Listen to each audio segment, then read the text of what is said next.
Hey, wide awake family. If you're not part of the family yet and love creepy stories, then hit that subscribe button and join us. Tap the bell icon so you'll never miss a story. It really helps out the channel.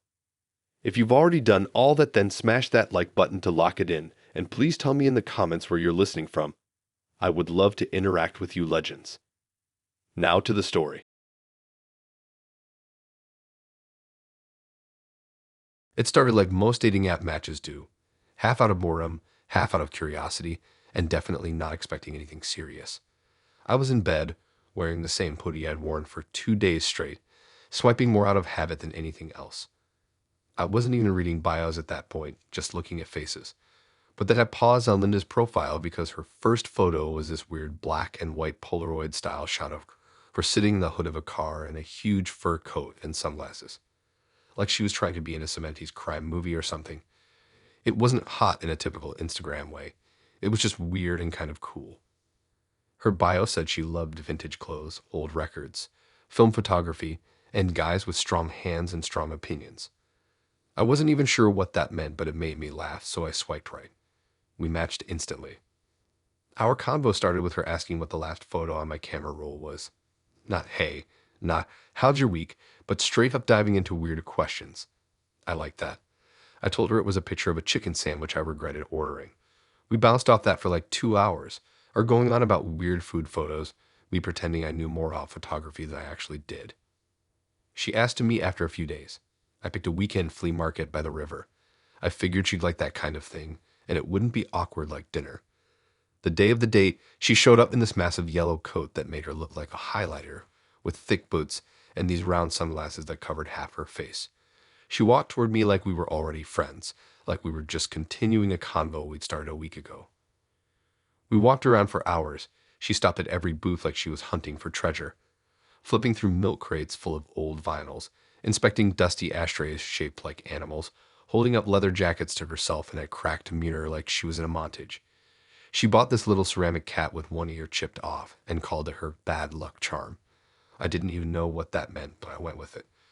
We grabbed tacos from this truck that was parked nearby. Sat on a curve, legs stretched out in front of us, just eating and talking about what decade we'd want to live in if we could time travel. I said the 90s because, I don't know, it seemed like an easy answer. She said the 40s, but only if she could be a man. I didn't really know what to say to that either, but it didn't feel like a red flag, just quirky.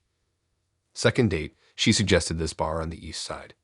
One of those places you have to text a number to get the address. Super dark inside, everything lit by red bulbs, jazz playing low in the background, the kind of spot that takes itself too seriously. She was already sitting at the bar when I walked in, wearing this tight vintage dress that looked like it had been pulled off a mannequin in a museum. She waved me over and handed me a drink she'd already ordered for me, some whiskey thing I didn't really like but pretended I did because I didn't want to sound lame. The first part of the night was solid. We talked about movies, weird celebrity gossip, how much we both hated cold weather. But then she leaned back in the booth, looked me dead in the face, and said, "You kind of remind me of my dad." At first I laughed. I thought she was joking. I said something dumb like, "Cool, I guess." But she wasn't kidding. She lit up and said it like it was the best thing she could have told me. She pulled her phone out and started showing me these old photos. Her dad in his 20s, mustache, sideburns, tinted sunglasses, bell-bottom jeans, leaning against this beat-up Chevy like he was about to be cast in some crime drama. She flipped through like 6 or 7 of them, zooming in on his belt buckles and wristwatch like I was supposed to take notes. Then she asked if I owned a sweet jacket. I told her no. She frowned. Then she said, totally serious, "You should start dressing like this. It would really work for your vibe." My vibe. I was wearing a plain hoodie and jeans. I didn't have a vibe. She kept going. She talked about his cologne, his favorite cigars, how he always kept a comb in his back pocket. She even mentioned the way he tied his shoes, like that was a detail that mattered. At some point, she pulled out her notes app and showed me this list. Literally a list of style ideas for men. It was all throwback stuff. Corduroy pants, patterned button-ups, loafers. She even had a link to an Etsy store that sold authentic 70s belts. I just sat there, sipping my drink slower than usual, nodding. I didn't even know how to steer the convo back to normal. I asked her something basic like what music she'd been into lately, and she answered it, but somehow still found a way to circle it back to dad vibes. She told me that when she was younger, she used to wish she could date someone exactly like her dad because he had the best energy. I didn't ask what that meant. I didn't want to know. The next couple days, she sent me links. First, a leather jacket, then a pair of suede boots, then a YouTube tutorial on how to style my hair more classically. It wasn't flirty anymore. It felt like I was being redesigned. I didn't know how to respond. She wasn't mean. She wasn't creepy in the horror movie way. She was just weirdly fixated, like she'd already built this character in her head and thought I could fit into it as she tweaked enough things. I let the messages sit. I didn't answer. Eventually, I matched her. It felt a little harsh, but I couldn't figure out a way to say, "Hey, I'm not trying to become your father's fashion ghost." There's not really a polite way to phrase that. Now, whenever I see someone on a dating app mention vintage clothes or say they're an old soul, I just keep scrolling. No judgment, but I'm not trying to end up in someone's family scrapbook. That's how I learned that having a type can be more intense than it sounds.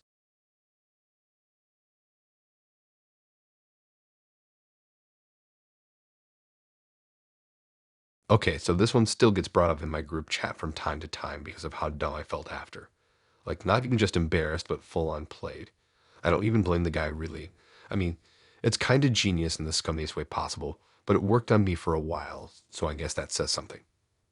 Anyway, I matched with Jay on a random Tuesday night when I couldn't sleep.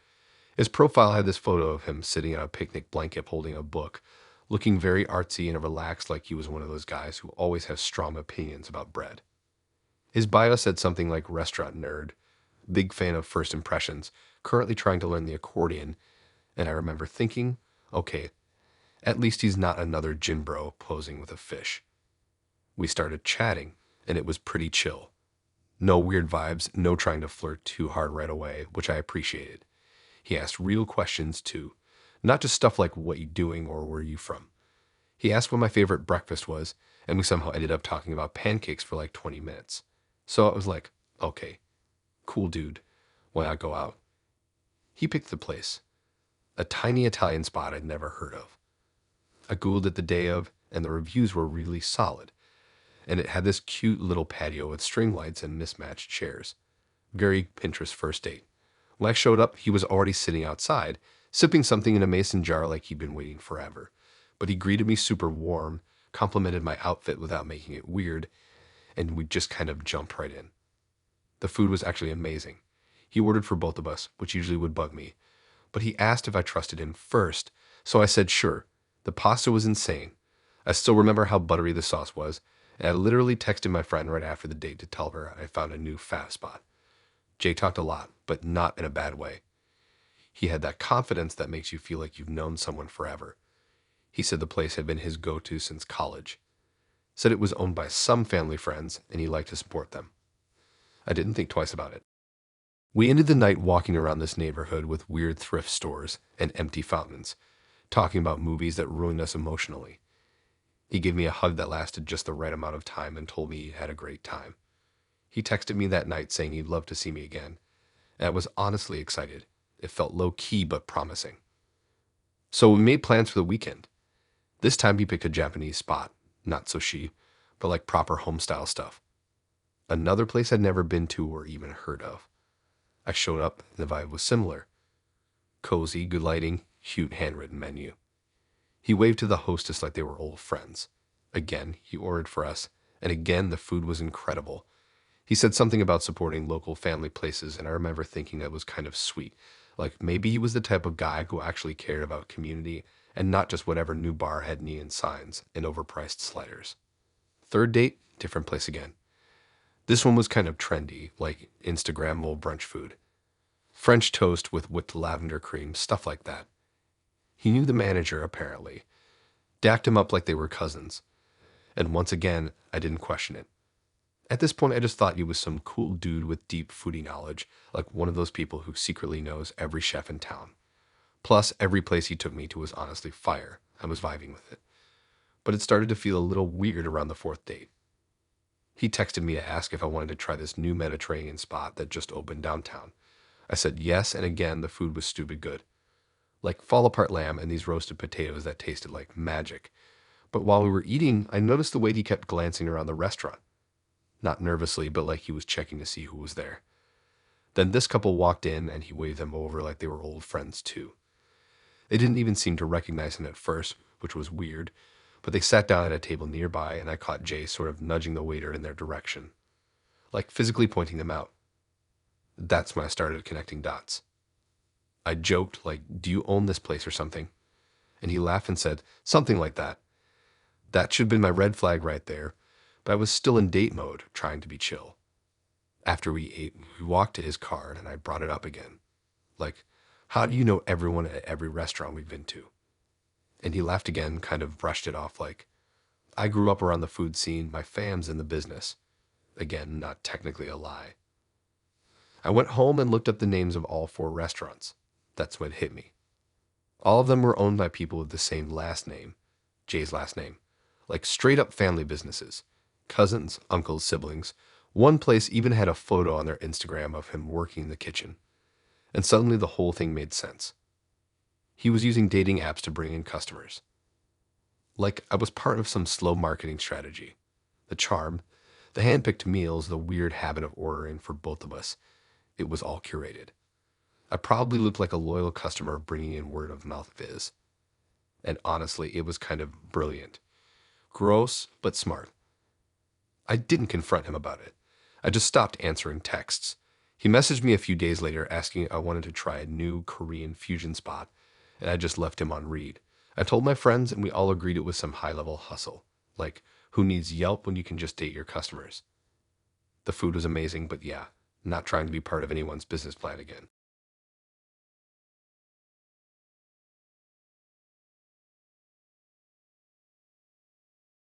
I wasn't even planning on going out that night. Honestly, I've been having one of those weeks where all I wanted to do was order pizza, play some dumb video game until 2 a.m., and crash on the couch. But I had been talking to Maya for a few days, and she was the one who asked me out, so I figured I might as well go. Plus, her profile had caught my eye in a way most don't. Not cause she was the most gorgeous girl I'd ever seen or anything like that, but because she actually seemed funny in her bio. Most people put love dogs or adventure buddy wanted.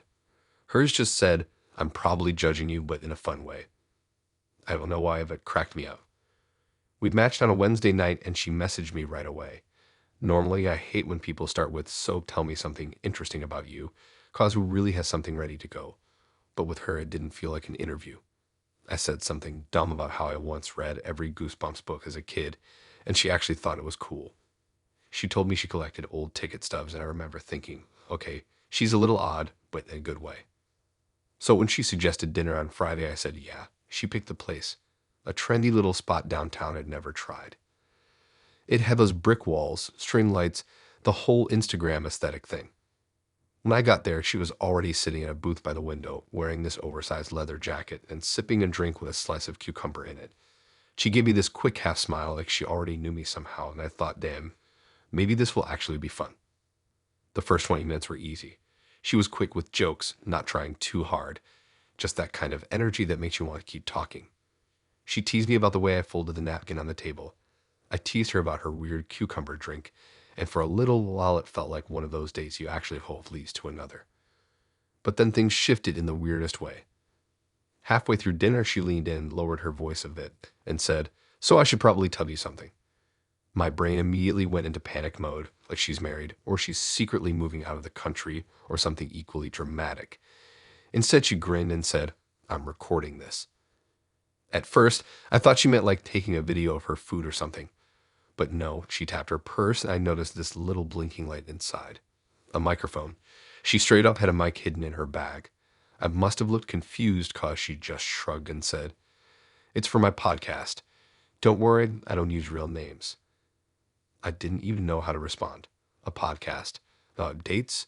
Without telling the people she's dating, she just kept eating like it was the most normal thing in the world. I sat there, fork in hand, trying to figure out if I was supposed to laugh or get up and leave. I asked her what kind of podcast it was, and she casually said, "Oh, I just talk about the guys I go out with.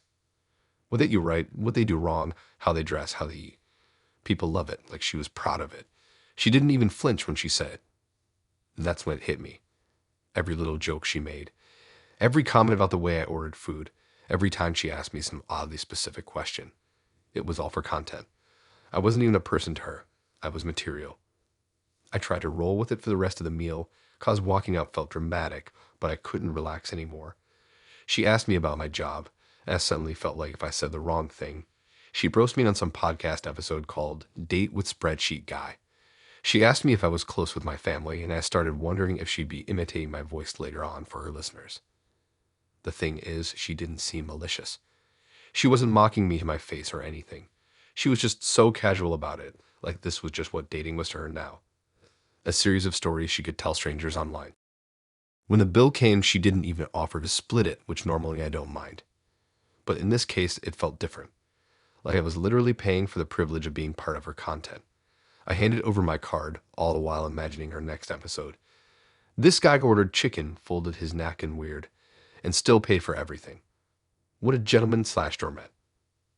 After dinner, she suggested grabbing a drink at another bar nearby. I told her I had an early morning. Total lie. I just couldn't sit through another hour knowing everything I said might end up being picked apart on her show. On the walk back to my car, she gave me a quick hug and said, "Don't worry, I'll be nice." Like she knew exactly what I had been thinking. That line stuck with me. Not "I won't use this," not "I'll delete the recording," just "I'll be nice," which meant, yeah, I was definitely gonna end up as content. When I got home, I Googled her podcast out of curiosity. It wasn't huge or anything, but she had a few hundred followers. Episodes titled stuff like "The Guide Who Talked About His Ex Too Much" and "Mr. $5 Tip." I didn't listen to any of them cause I didn't really want to hear the way she described other people, but just seeing the titles was enough. A week later, she messaged me saying she had fun and asking if I wanted to hang again. I left it unanswered. A couple days after that, I checked her podcast again. Sure enough, there was a new episode up. The title, The Napkin Folder. I didn't click it. I didn't need to. I already knew it was about me. I guess I should have been mad, but honestly, I just felt weirdly used. Like, dating's already hard enough without feeling like you're auditioning for someone's comedy set. Every time I sit down with someone new now, I low-key glance around for blinking lights in their bag. The girl who turned me into free podcast material.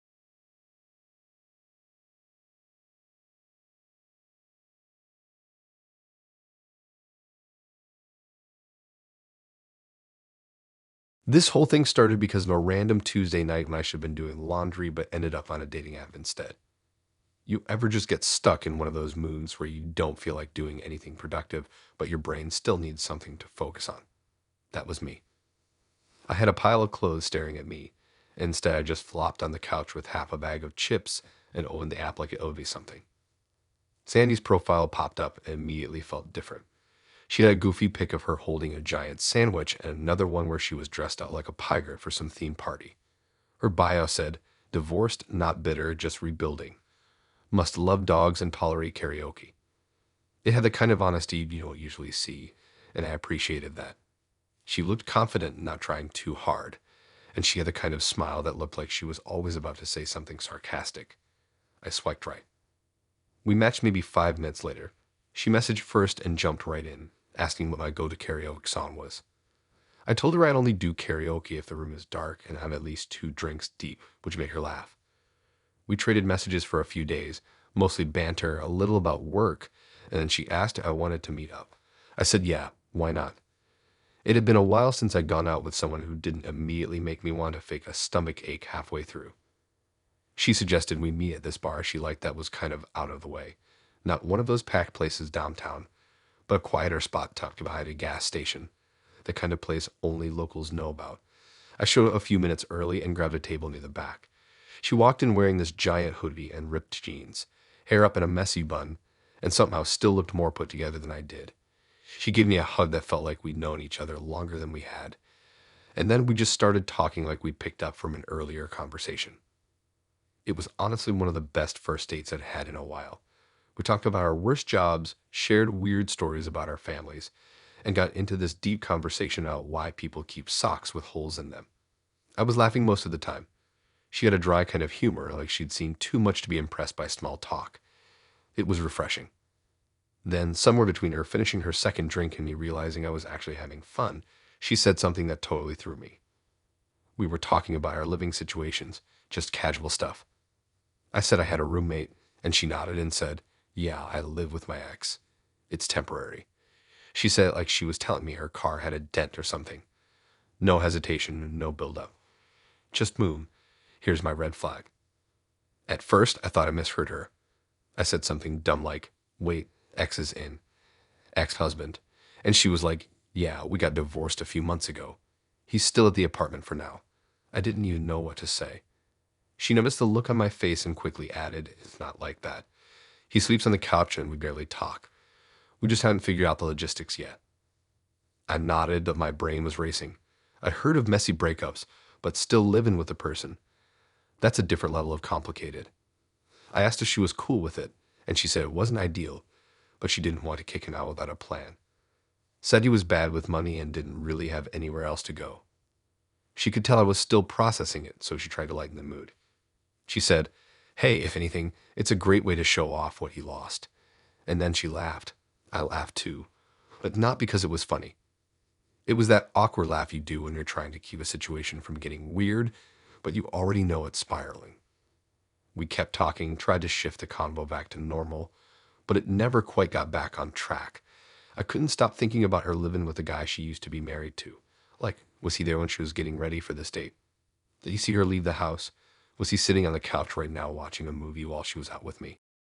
The next day, she texted me saying she had a great time and wanted to see me again. I was still unsure, but I didn't want to be rude, so I said, "Yeah, let's figure something out." A few days later, she invited me to come over to her place for dinner. Said she was gonna cook something divorce approved, whatever that meant. At first, I said yes. Then I thought about it for a few hours and messaged her back asking if her ex was gonna be there. She sent back a laughing emoji and said, "He'll be in the other room. It'll be fine." That was when I officially knew I was not ready for that level of weird. I imagined myself sitting at her kitchen table, eating spaghetti while her ex shuffled around in sweatpants watching SportsCenter on mute in the background. No thank you. I told her I didn't think I could do that, and she said she understood, but she was kind of disappointed. Said most guys couldn't handle it. I didn't disagree. I told her I hoped things worked out with the apartment situation and wished her luck. She was cool about it. Didn't get mad or anything. Just said, "Guess you're not built for the chaos," and that was the end of it. And she's right, I guess I'm not. I've dated people with baggage before, but living with your ex-husband while actively dating. That's a plot line from a reality show, not real life. So yeah, that's the story of Sandy. Funny, chill, kind of amazing actually, but also currently sharing a fridge with her ex. Sometimes you meet someone who seems great, but the timing is just way off.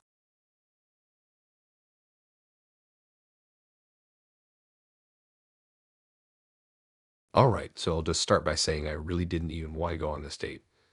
I deleted the app like a week earlier after getting ghosted by someone I thought I'd vibed with, but I re-downloaded it cause I was bored one night at work. I was working late, nobody else was around, and I just wanted to feel like a human being again for a second. You know that feeling where you're just scrolling to fill space? That was me.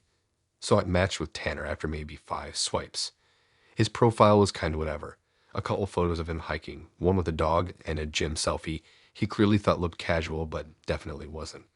I wasn't super into it, but he messaged first and actually used my name, which is a low bar, but these days that's rare. So I responded. The convo was fine. Basic stuff. He asked what I did for work, what shows I was into, favorite pizza topping. Very much getting to know you mode. Nothing that made me want to marry him, but nothing weird enough to block him either. It was mid. He asked if I wanted to grab dinner that weekend. I said sure, mostly cause I hadn't been out in a while and I figured worst case, I get free food and a decent story. He picked a burger place that I'd been to before and liked. Nothing fancy, not loud, good fries, safe choice. We planned to meet up on Saturday night, and I didn't even think about it again until the day of. I got there first and texted him that I had a table. He showed up like 10 minutes later wearing a button-up shirt tucked into jeans and this belt that had his initials on it, which already felt like a lot. He looked like he was dressed for a job interview at a farm equipment store. He smiled and shook my hand, which was kind of formal for a first date, but whatever. The waitress came by and we both ordered burgers, mine with a side of fries, his with onion rings. I got a soda cause I was driving and didn't feel like drinking. He got water. The first part of the conversation was a little stiff. I tried asking about his job, and he went into this long thing about how people at his company don't understand how much he contributes. I asked what exactly he did, and he gave me some vague corporate answer about internal system support that basically meant nothing. It felt like he was trying to make his job sound more important than it was, which I get it, but also just say what you do. I asked if he had any pets, and he said, not right now, but I'm a dog person, which felt like the same energy as someone saying, I totally read books, but not naming one. Then he asked me what I looked for in a guy, which immediately felt like a trap. I gave him a general answer like someone who's kind and funny, and he nodded like he was mentally checking off boxes. When the food came, things got slightly more relaxed. We talked about our worst jobs ever, and I told him about the summer I worked at a drive-thru that didn't have AC. He laughed but didn't share anything back. He just said, that's rough, and went back to eating. He ate fast, like military fast. I was halfway through my burger when he was already wiping his mouth and pushing his plate aside. I made a joke about how he must have skipped lunch, and he said, nah, I'm just efficient with my time. After we were done eating, the waitress came back with a check and placed it in the middle of the table. Tana reached for it so fast I thought maybe he was gonna pay. I didn't expect it, but it would have been nice. He opened it, looked at it, and then took out his phone. This dude pulls up his calculator on a table. He starts punching numbers and like he's balancing a company budget. Then he turns the phone toward me and says, so yours comes out to 17.43 cause you got the soda. Mine was 15 even. I thought he was joking. I literally laughed. He didn't. He was dead serious. He wanted me to pay $2.43 more cause I ordered a soda. Not alcohol, not dessert. A regular fountain soda with free refills. I was like, wait, are you seriously splitting it down to the cent? And he just nodded and said, I think it's fair. I don't believe in covering someone else's order unless it's a birthday or something. Now look, I don't expect guys to pay all the time. I always offer a split. But the way he handled it was wild. It wasn't even about the money. It was the energy. The spreadsheet energy. The fact that he needed me to pay exactly 2.43 more than him was insane. I gave him $20 in cash just to end the moment, and he actually pulled out coins to give me change. Like this man had quarters in his pocket. I couldn't make this up if I tried. After we paid, he asked if I wanted to go for a walk. I said I had to get up early. He offered to walk me to my car, and I said I was good. He still followed me out and waited while I unlocked my door. Then, as I was getting in, he said, next time we could go somewhere cheaper if that's easier. There was not going to be a next time. I didn't even respond. I just shut the door and drove off. That night, I went home and told my roommate the whole story while eating leftover fries on the couch. She couldn't stop laughing. She still called him Mr. Soda Tax. The worst part, he texted me 2 days later asking if I wanted to split a pizza sometime. I didn't answer. What was I gonna do? Bring exact change in quarters just to avoid another awkward math lesson? Tanner, the guy who made me pay extra for a drink and probably has a spreadsheet for every girl he's dated. Never again.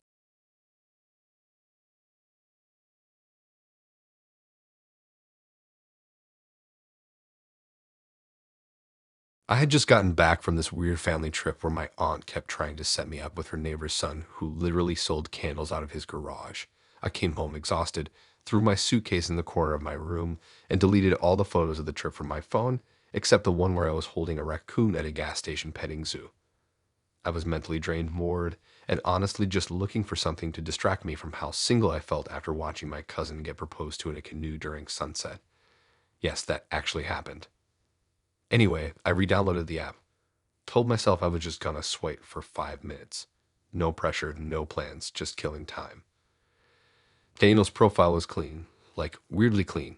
He had one photo in a button-up, one of him holding a baby that was obviously his niece or nephew, captioned Uncle Life, and another of him standing in front of a church, smiling like he just nailed a sermon. His bio said something about being intentional and looking for a partner to build a future with. The phrase "no games" was in there, which always makes me laugh, cause the ones who say that are usually running the most. But I swiped right because, hey, maybe I needed something serious. I'd done the whole casual situationship thing enough times to know I didn't want another 6-week texting pen pal. And he seemed solid, organized, normal, at least on the surface. He messaged me first, Polite, full sentences, good grammar, and zero emojis. That was my first little hint. Who texts like that unless they're writing an essay? But I let it go. He asked about my week, my favorite meal to cook, what I was looking for long term. The usual. I told him I was open to a relationship, but not rushing into anything unless it made sense. He liked that answer. He said he appreciated maturity. We talked for a few days, and then he asked me out for coffee. I suggested a place near my work that had outdoor seating and strong lattes. He agreed, showed up on time, and even held the door for me, which was rare in itself. Daniel looked exactly like his photos, clean-cut, pressed shirt, not a hair out of place. He had the kind of vibe where you wouldn't be surprised if he carried a lint roller in his car. He smiled a lot, asked good questions, and listened in a way that made you feel like he was memorizing everything you said. It was kind of intense, but I chalked it up to him being attentive. We got our drinks and sat at a small table near the window. The conversation started normal. He asked about my job, what I like to do on weekends, if I wanted kids someday. Stuff people usually ease into, but again, he didn't waste time. I didn't mind. I figured he was just being clear about what he wanted, which I respected. But then, and I swear I'm not exaggerating, he pulled out an actual printed sheet of paper. I thought he was joking at first. I laughed and said, "What is that, your grocery list?" And he smiled real proud and said, "Actually, it's my wife qualifications list." I was mid-sip and nearly spit out my coffee. He said he'd like to be efficient and upfront, so he created a list of qualities he wanted in a future wife to help guide him. He said he brought it on dates because he found it helpful for alignment. I didn't even know what to say. He handed it to me like it was completely normal, like we were at a job interview and he was passing over a company handbook. The list had checkboxes, actual checkboxes. I counted them, 34 total. All printed in bullet points like, has strong family values, prioritizes health and fitness, emotionally intelligent, open to homeschooling, prefers cooking at home to eating out, dresses modestly, no past entanglements. I'm not kidding. That was the wording. No past entanglements. I asked if I was supposed to go through the list and check things off. He said no, that he would go through it with me and make notes during the conversation. That's when I should have left. But I didn't. I was too stunned. I needed to see where this was going, like when you watch a bad movie all the way through just to see how bad it gets. He started going down the list, asking follow-ups, nodding when I gave the right answer, writing little things down. I told him I had one sibling and he said, "That's fine. 2 would have been better, but 1's workable." I told him I wasn't religious and he wrote something down and said, "That could be a growth area." A growth area, like I was a shrub in need of fertilizer. When he got to the part about prefers to cook at home, I told him I like to cook, but I also enjoy eating out sometimes. He paused, looked at me for a second, then said, "So 60 to 40 home to restaurant ratio." I nodded, mostly out of confusion, and he wrote it down like he was updating a spreadsheet. The whole thing was so mechanical it stopped feeling like a date and started feeling like a screening process. I half expected him to ask for references or a background check. When he got to the modesty section, I told him I wasn't really into dress codes. I wore what made me feel good. He nodded, but his face changed slightly and I could tell I dropped a few points in his mental grading system. Then, out of nowhere, he asked if I wanted to have 5 kids. Not 3, not a few, but 5. Exactly 5. I laughed thinking he was messing with me and said, "That's oddly specific." He didn't laugh, just said, "That's the number I prey on." At that point, I was done. I told him I had to go, stood up, and grabbed my coffee. He looked disappointed, like I had just bombed a second-round interview at some cult. He stood up too and said, "If you ever want to revisit this conversation with more openness, I'd be happy to reschedule." I didn't respond. Just walked out to the parking lot and sat in my car for 10 minutes trying to wrap my head around what just happened.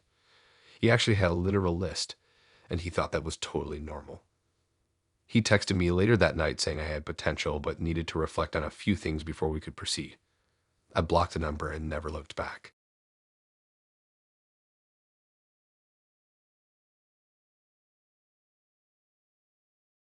The thing about dating apps is that they make everything feel like it's gonna be simple until it absolutely isn't.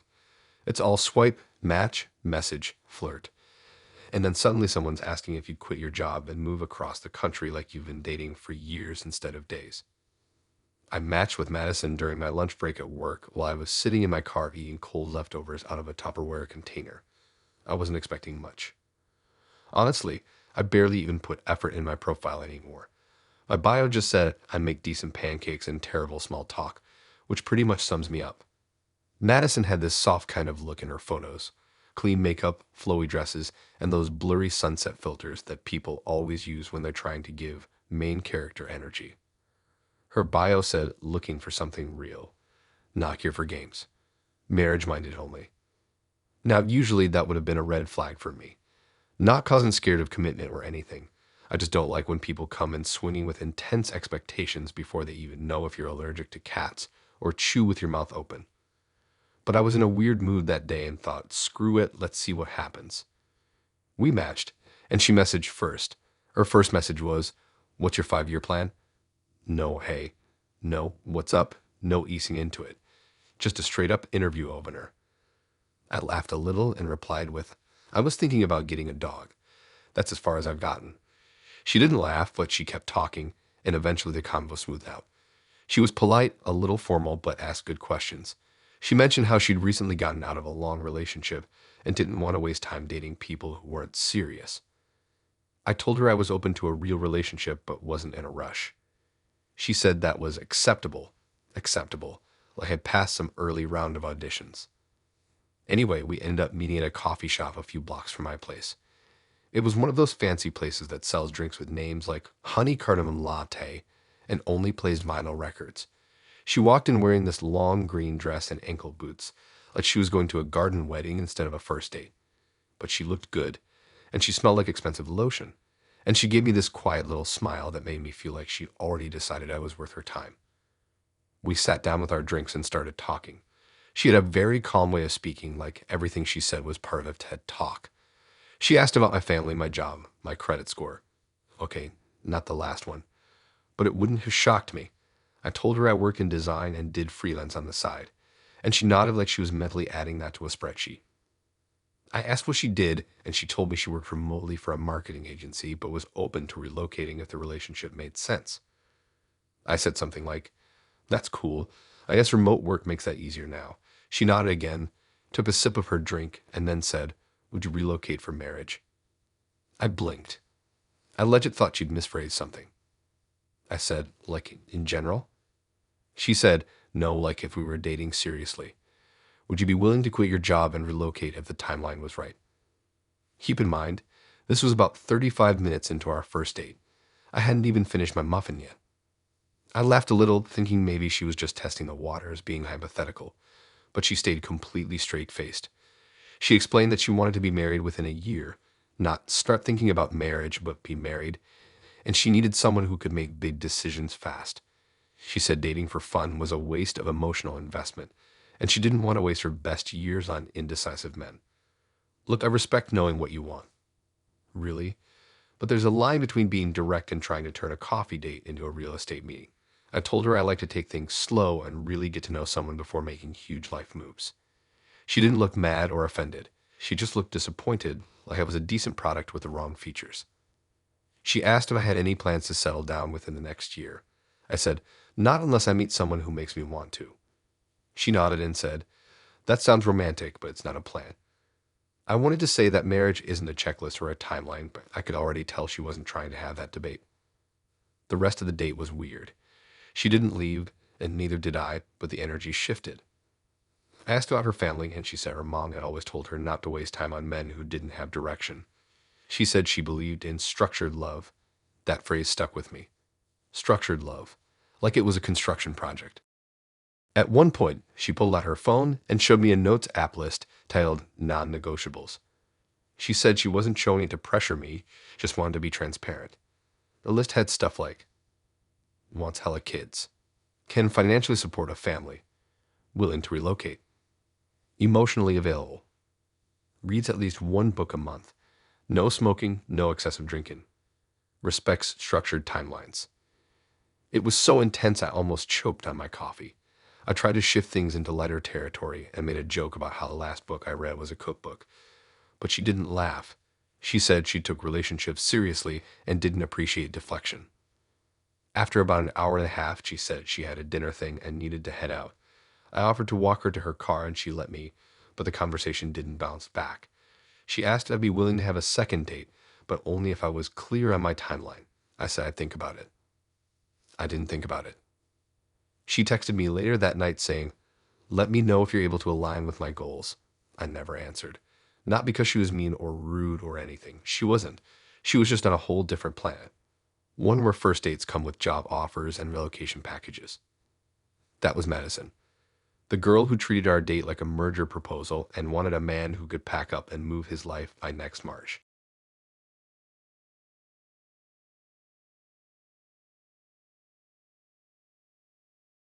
So this whole thing started Cosma Dare. My friends and I had this stupid little challenge going where we each had to go on one date in the next 2 weeks, or we owed the group $20. Not a big deal, but I just lost a bet the week before and already bought everyone drinks, so I wasn't about to take another L. I re-downloaded the app during my lunch break, sitting outside in the sun trying to pretend I was fine with my single life, while couples jogged past me holding hands like it was some rom-com montage. I didn't really care who I matched with, honestly. I was swiping quick, not really paying attention. Ryan's profile stood out mostly because it was short and didn't have any cringy CEO of fun type of jokes. It just said, good food, good convos, punctuality matters. That last part made me laugh for some reason. Who puts punctuality matters in a dating app bio like it's an interview? But he was cute, seemed chill, and the photos weren't weird. No shirtless mirror selfies, no fish, no group photos with 8 identical dudes.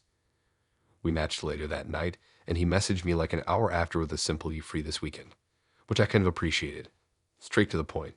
I said yeah, and he offered to make a reservation at this Thai place in the city that I'd never tried before, but had been meaning to. The plan was to meet there Saturday night at 7. I showed up a couple minutes early cause I'm one of those people who'd rather sit in my car awkwardly for 5 minutes than show up late. I walked in right at 7, told the host I was meeting someone, and they showed me to a table in the back near the window. Ryan wasn't there yet, but no big deal. I figured he was parking or whatever. 10 minutes passed. Still no Ryan. I checked my phone. No texts, no missed calls. I wasn't freaking out, just confused. I ordered a water to be polite and looked around every time the door opened. At around the 15-minute mark, I texted him, "Hey, all good." He replied instantly, "Yep, on my way." Another 5 minutes passed, then 10. Finally, at exactly 7:30, he walked in. No rush in his step, no apology on his face. He just came over, sat down across from me like nothing had happened, and smiled. I said, "Everything okay?" And he just shrugged and said, "Yeah, I like to wait a bit to see how patient people are." I thought he was joking. I literally laughed. But then he leaned forward, elbows on the table, and said, "You'd be surprised how fast some people leave if you're not right on time. It says a lot." I blinked, like, what? This man made me sit alone in a restaurant for 30 minutes as some kind of dating test. I said, "So you were nearby this whole time?" He nodded. "Yeah, parked down the block. Just wanted to see how you'd handle it." He said it like he was proud of himself, like he outsmarted me. I didn't even know what to say at first. I just kind of stared at him, trying to figure out if this was one of those pranks or if I was being punked. But nope, he was serious. He started flipping through the menu and asked if I liked spicy food like we hadn't just over the night with a social experiment. I wasn't even hungry anymore, but I stayed cause I needed to see how deep this weirdness went. The combo didn't get better. He launched into this whole monologue about how modern dating lacks intentionality, and that's why he created little filters to help him figure people out early. He explained how he always shows up late on purpose, but not late, just long enough to reveal someone's true nature. He said if someone waits, they're probably kind and understanding. If they leave or complain, they lack flexibility. He said he'd been doing it for 6 months. Every first date, same setup, shows up late on purpose. No heads up, no excuses. Just walks in and studies the reaction. I was honestly shocked no one had thrown a drink in yet. I asked, "So what if I had just left?" And he said, "Then we wouldn't be sitting here, and I'd know you weren't the right fit." Like it was all so logical. We finally ordered, and I could barely focus on the food cause I was just turning it all over in my head.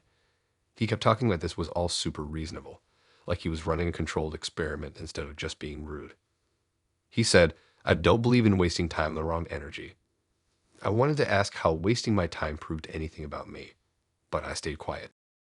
At one point, I asked if he did anything normal on dates. Like, do you ever just show up, have a good meal, and see if you vibe with someone? He shook his head and said, "That's too passive. You need data." Data. I asked how many people had passed his weird test, and he said, "Not many. You'd be surprised how many women don't value patience." I almost told him it wasn't patience. It was not being disrespected, but I was too tired. The date just kept dragging. The food came, and it was fine, but the vibe was ruined. He spent most of the meal talking about how he optimizes his mornings with habit stacking and how he reads one book a week, usually about leadership or business. I tried to change the subject to something lighter, asked if he had any pets. He said, "No, too much maintenance," and then went on about how having a dog shows poor time management unless you're working from home. I joked that he must be fun at parties, and he actually smiled like that was a compliment. When the bill came, he paid without asking, which almost threw me off cause it felt so normal. But then he said, "This is part of the process too. I always pay for first dates. It's an investment." Investment, like he was expecting a return. I left feeling weirdly drained. It wasn't just the lateness. It was the whole vibe, like I'd been studied instead of dated. He texted me later that night with a message that said, "Thanks for being patient. You passed." That's all it said. I didn't reply, blocked the number. Told my friends I was happily paying the $20 and backing out of the dare. Not worth it. That was Ryan, the guy who used first dates as psychological warfare just to see if he'd sit quietly for half an hour while he watched from the shadows.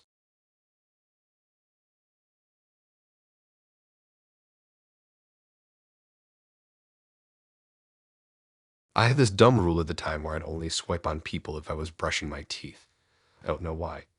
I think I told myself it was a way to limit how much time I spent on dating apps, but honestly, it just became this weird little habit.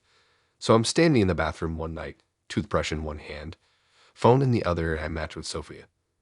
She had that kind of profile that's obviously curated, but still believable. Her pics were all clean and bright. Brunch shots, rooftop selfies, one in a bookstore where she was holding a giant iced coffee and pretending to read something deep. Her bio said something like, "Here for good convos, better food, and maybe something real if the vibes are right." I didn't think much of it, just swiped cause she was cute and didn't seem like a bot. She messaged me first. "What's your go-to comfort food?" I told her grilled cheese and tomato soup, and we started talking about food immediately. That should have been a clue. Like, most people eventually ask what you do or where you're from. She just kept the convo entirely about restaurants, dishes, chefs she liked, stuff she wanted to try. I didn't really mind. I like food too. So I just rolled with it. After 2 days of chatting, she said, "You should take me to this new pasta spot downtown. It looks amazing." I was like, "All right, fair enough, let's do it." She didn't really ask, more like gently suggested it. I didn't think twice. I made the reservation, and we planned to meet up that Saturday. She showed up looking exactly like her photos, which these days already feels like winning the lottery. Big jacket, glossy boots, full glam makeup, but done well. She gave me a quick hug and then immediately started talking about how hungry she was. Didn't even sit down before commenting on the lighting and saying how good it would look in pictures. Again, I thought she was just outgoing and eat a little extra. Not a big deal. We sat down and she didn't even glance at the menu before saying I already looked at it online. I know I'm gay. I made a joke about her being efficient and she laughed and didn't ask why I was gay. The waiter came by and she ordered 2 appetizers and a full pasta dish. I just got pasta and a drink. She also asked for a special cocktail that wasn't even on the menu, like she had it planned ahead. I remember thinking she must have really been looking forward to this place. The convo was okay. Nothing super deep. A lot of "have you ever been to this place?" or "you should try this little spot on 5th." I tried to pivot to asking about her, what she did for work, what kind of stuff she liked doing outside of food, and she answered, but always brought it back to food somehow. Like, I'd ask about her job and she'd be like, "Yeah, my office is near this amazing taco place." I asked if she had any siblings and she said, "Yeah, my sister and I go out every Sunday to try a new dessert place." Just constant food talk. We got through dinner and she absolutely destroyed her meal. Like, no shame. That part I actually liked. I've been on dates where people pretend they're not hungry and pick at their food like birds. She cleared her plate and half the appetizers. The weird part came after. We were waiting for the check, and out of nowhere she said, "Okay, I feel like I should be honest now." I kind of froze. Those words never lead to anything chill. I half expected her to say she had a boyfriend or that she was moving next week or something dramatic. Instead, she smiled and said, "I only go on dates for the free food." She said it like it was a joke, but she wasn't laughing. I blinked and said, "What do you mean?" She leaned back, totally relaxed, and explained that dating apps were her food budget hack. That she goes on 2 or 3 dates a week and basically doesn't pay for dinner anymore. She said she'd been doing it for months, and it saved her money and introduced her to new places. I sat there like, what am I even supposed to say to that? She kept talking. Said most guys don't notice, and even if they do, they don't care cause they still get a date out of it. Then she looked at me and said, "But don't worry, you're actually cool. I'd probably hang out with you again even if you didn't feed me." Oh, cool. I've been promoted to maybe not just a meal ticket. The check came and she didn't reach for it.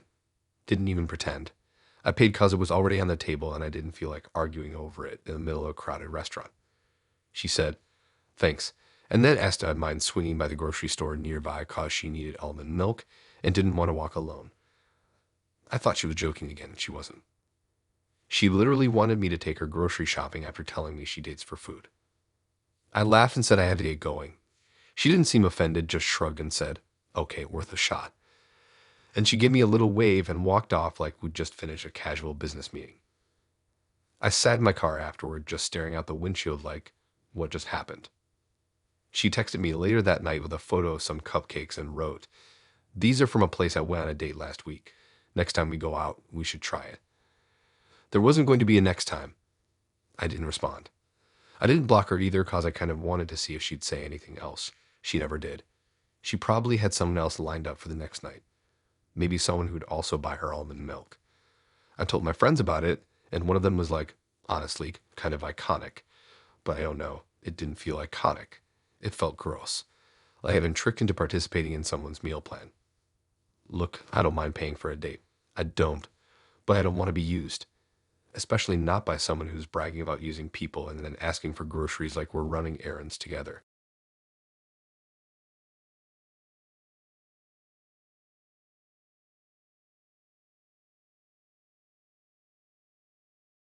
I used to think it was a green flag when someone actually read your dating profile before messaging you.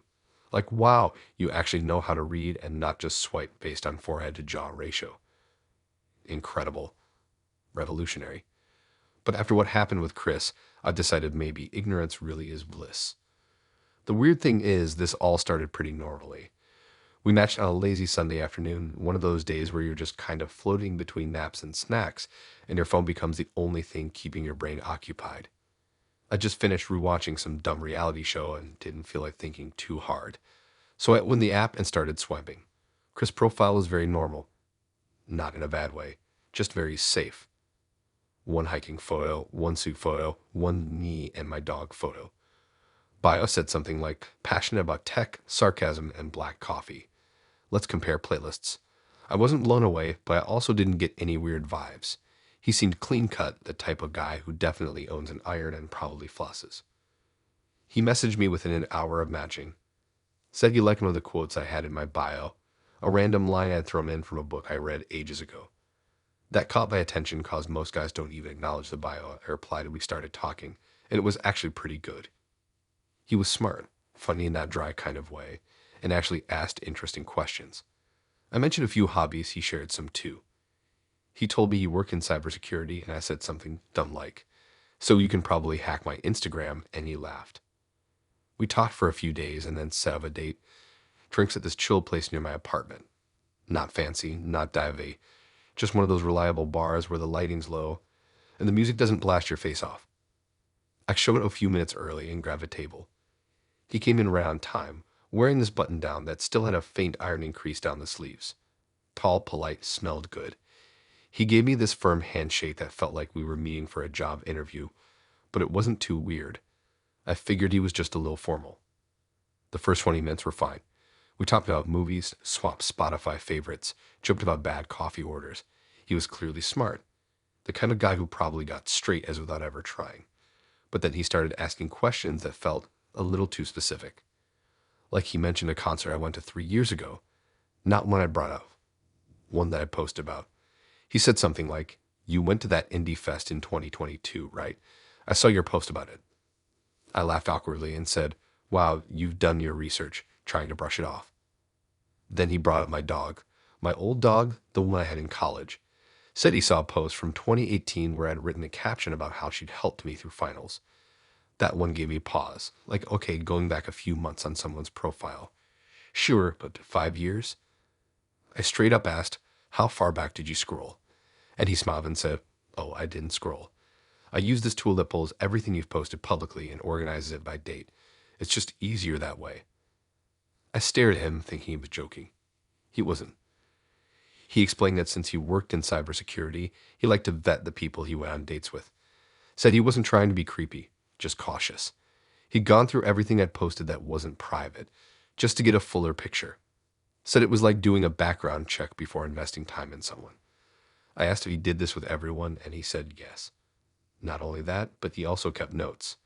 Like literal written notes. He pulled out his phone and showed me a doc titled Matches. There was a bullet point list under my name. Things like, seems emotionally resilient, see dog post from 2018. Family oriented, Thanksgiving post 2021. Has been to Denver, potential travel compatibility. Drinks whiskey. Bar photo, March 2023. I wanted to laugh, but also maybe run out the door. He scrolled through the list like it was totally normal and said, "It just helps me know what to ask." I told him it felt kind of intense. He shrugged and said, "Wouldn't you rather be with someone who does their homework?" I didn't even know what to say. The rest of the date was a blur. He kept referencing stuff I'd posted, a quote from an old book review, a selfie I took on my birthday 2 years ago, even a video I posted where I was trying to cook and burn my hand. It was like talking to someone who'd read your diary but never met you in real life. I asked if he wanted to actually get to know me now or if he already had everything he needed from his little archive. He said, "That's the point. I already know you're worth the time." I didn't know whether to be flattered or horrified. After the date, he texted me and said he had a great time and would love to see me again. I didn't respond right away. I went back through my own posts trying to figure out what exactly he'd seen and what conclusions he might have drawn from them. Every caption suddenly felt like a data point, every photo a clue. The next day, he sent another message. "Hey, just checking in. I noticed you haven't been online since last night. Everything good?"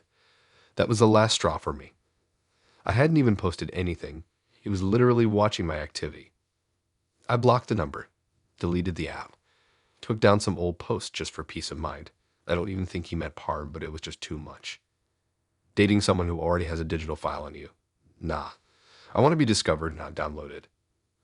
Chris, the guy who fact-checked my personality using my entire social media history like I was applying for national security clearance.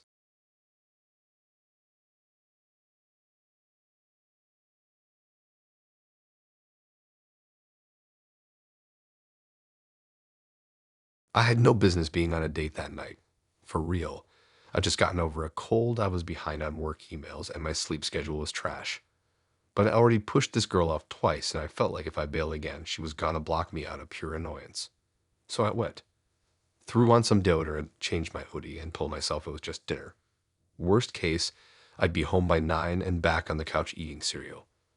Lauren was someone I matched with during a half-drunk scroll session on a random Thursday. I was watching this old horror movie and swiping without really thinking, just kind of zoning out. Her photos were solid. One was her at a festival, another at some art gallery, and the last one was her holding a pizza and laughing. She had one of those faces that looks fun. I don't know how else to describe it. Just someone who doesn't take life too seriously. Her bio was short. It said, recovering serial monogamist. Looking for good food, honesty, and bad jokes. I thought that sounded cool, like self-aware, kind of funny, and not screaming for attention. We started talking, and she was fast with replies, quick with the jokes, super easy to vibe with. I asked what she meant by recovering serial monogamist, and she said, "I'd had 4 relationships back to back, trying to slow down and think for once." I respected that. I had my fair share of back-to-back chaos too. We planned to meet at this casual burger spot near her place. I offered to come to her neighborhood since she didn't drive, and I figured whatever, I'll make the effort. She showed up a couple minutes late, but not in a rude way. She walked up smiling, said she liked my shoes, and we went inside. Right away, it was easy. She wasn't nervous, wasn't trying to impress me with weird stories or flexes. We talked about music, old jobs we hated, favorite snacks as a kid. Dumb stuff, but fun. She told me she used to think she was gonna be a marine biologist until she realized she hated open water. I told her I once quit a job on my lunch break and never went back. She laughed the whole time. She had a loud, unfiltered kind of laugh that made people at the next table glance over. The food came and we kept chatting.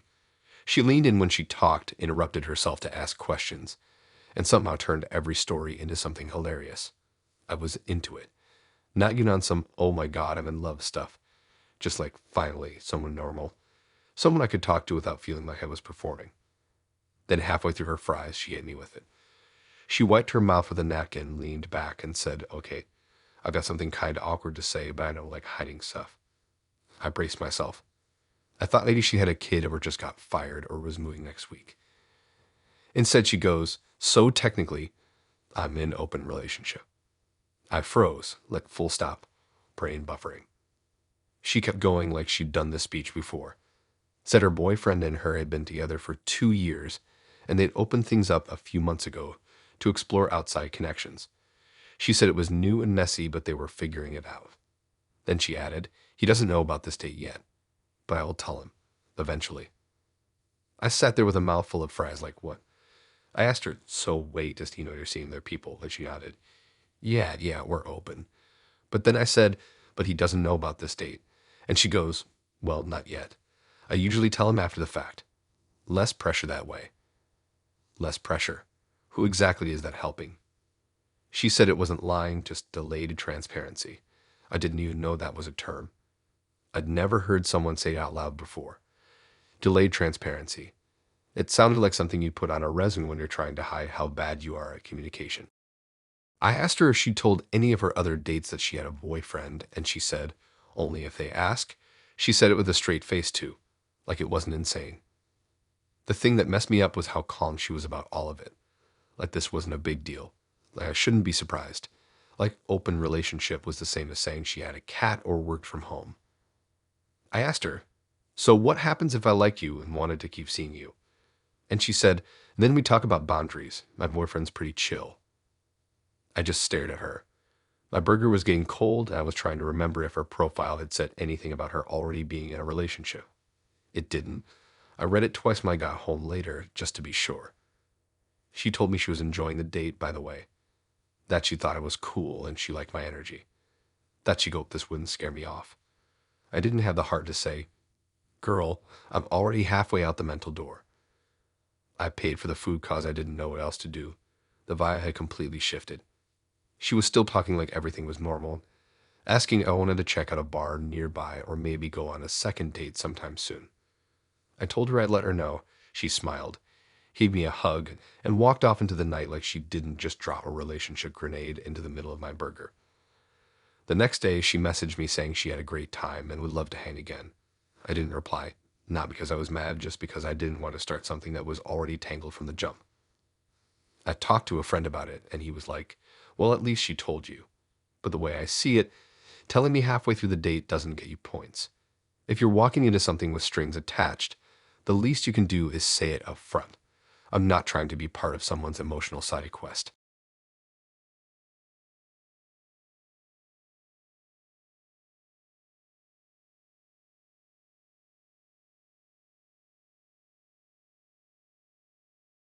You ever go on a date and halfway through think, this man is not okay? Like it hits you all at once, like your brain just got the memo your gut was trying to send for the last 30 minutes. That was me with Mo. The way we matched wasn't even that interesting. I was on a streak of bad dates and had deleted the app for a bit, but then one of my friends met her boyfriend on there and convinced me to give it another go. So I re-downloaded it, promised myself I'd be more picky this time, and within a day, Mo popped up. He was cute, I'll give him that. Could smile, nice haircut, decent sense of style in his pics. No shirtless gym selfies, no weird captions like looking for a partner in crime. His bio just said, into real conversations and meaningful connection. Let's not waste time. At the time, I thought that meant he was mature. We started talking, and he was very confident. Not cocky right away, but he messaged like he already assumed we'd vibe. Said things like, I can already tell you're different, after just a few messages. I probably should have flagged that as too much too soon, but I was tired and mildly flattered, so I let that slide. We made plans to grab coffee near my side of town. I picked a cute spot that was chill but not crowded, and I wore my usual go-to look for casual dates: jeans, boots, a cropped hoodie, and light makeup. Nothing dramatic, just enough to look like I made an effort. A little concealer, some brow gel, tinted lip balm, and a bit of mascara. Nothing wild. Mo was already at the table when I got there. He stood up, gave me a hug, and complimented my shoes. He was dressed super plain, dark jeans, white tee, clean sneakers. I remember thinking he looked better in person. And for the first 15 minutes, it seemed like the date might actually be good. He talked a lot, but not in a terrible way. Just had that energy where he liked to steer the conversation and fill any silence. I let him. It was fine. He told me he worked in marketing, that he liked to cook, and that he was really into natural living. I asked what that meant, and he said he tries to eat clean, stay off screens in the morning, and date people who are authentic. Again, a little intense, but not a red flag yet. Then came the weird shift. We were mid-convo, talking about favorite foods, and out of nowhere, he pauses and goes, "Can I ask you something without you getting offended?" Which is always a terrible way to start a sentence. I kind of raised an eyebrow and said, "Sure," already bracing myself. He leaned in a little and said, "How much makeup are you wearing right now?" I blinked. I thought I misheard him. I asked, "Why?" He smiled, like he thought he was being charming, and said, "I just like knowing how natural someone really is. I'm super into bare faces. I think real beauty doesn't need all that stuff." Now again, I was wearing basically the bare minimum. I didn't even do foundation. I looked like me, just slightly less tired. So I was caught between laughing and being annoyed. I said, "I'm wearing a little, not much," and he nodded like I passed a quiz. Then he said, "You probably look better without it." I thought he was joking. I laughed like kind of a shocked laugh, and he just stared at me all serious and said, "I mean it. You should try going without it completely. See how people respond to the real you." I said, "This is the real me." He smiled again and goes, "Not fully, but you could get there." I was so stunned I didn't even know what to say. I took a sip of my drink to buy time. He just kept going. Said he thinks women rely too much on makeup, and that when he dates someone, he wants to know what they really look like. Said he once ended things with a girl cause she took off her lashes one night and looked like a different person. I sat there thinking, wow, I'm on a date with someone who thinks women owe him their unfiltered faces like it's part of some honesty contract. Then, and as square this happened, he asked me if I wanted to step into the bathroom real quick and wipe it off. I stared at him. Full eye contact. I thought maybe I'd misheard again, but no, he meant it. He said, just out of curiosity, "I think you look amazing. You don't need it." I said, "That's not happening." And he held up his hands like I was being overly sensitive and said, "No pressure. I just think it's good to embrace who you are." Like, bro, who said I wasn't? After that, the date just dragged. I didn't want to get into a fight, so I stayed polite, but the energy was done. He clearly thought he was giving me some kind of wake-up call. I kept checking the time, and when he offered to walk me to my car, I said no thanks. He looked kind of confused, like he couldn't understand why things had suddenly gone cold. He texted me later that night saying, "You're gorgeous. Just don't hide it." I didn't reply. I deleted his number and unmatched immediately.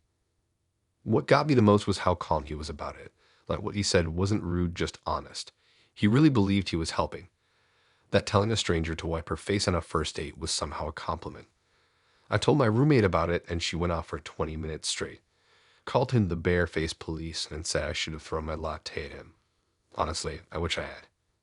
But at the time, I just wanted to get out of there without making a scene. That was Mo, the guy who turned a casual coffee date into a judgmental skincare commercial and tried to get me to take off my makeup in a public restroom.